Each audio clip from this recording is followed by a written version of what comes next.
Сәлем достар, бүгін сіздер ешқандай дәрі-дәрмексіз табиғи үй жағдайында өтті тазалау жайлы білетін боласыздар. Видеоны соңына дейін қараңыздар. Ас қорыту кезінде өттің атқаратын қызметі орасан зор. Ол қоректік заттардың құрамындағы майларды ыдыратады. Тағамдарды ақуыз көмір суына және майларды май қышқылдарына дейін ыдыратып жібереді. Бауырдан бөлінген өтпен бірге ағзаға қажеті жоқ зиянды химиялық заттарды сыртқа шығарады. Егер адам дұрыс тамақтанбаса, салауатты өмір салтын ұстанбаса, өт қызметінің бұзылуына әкеп соқтырады. Ол дегеніміз оң жақ қабырғасының ауырсынуы, үлкен дәреттің жүрмеуі, тәбеттің болмауы, ауызға қышқыл дәмнің келуі және кекіріктің келуі, әртүрлі деңгейдегі аллергия, әлсіздік, шаршағыштық пайда болады.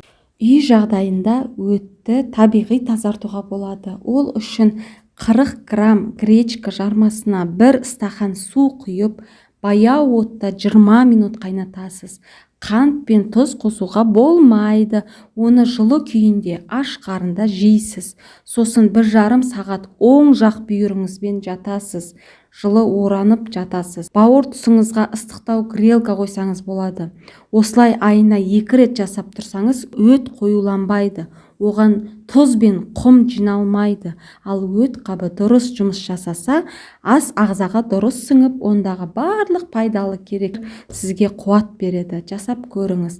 Ағзадағы кейбір жайсыздықтар, атап айтқанда асқазанның қыжылдауы, астың сіңбеуі, дененің ауырлап қызудың ойнамалы құбылуы, іш қату, ұйқы қалыпсыздығы кейде өттің қоюлауынан болады. Сол үшін өт қабын анда-санда осылай тазалап тұрыңыз. Сіздермен бірге болған мен Алуа Омар. Дендеріңіз сау болсын. Менің парақшама тіркелуді ұмытпаңыз.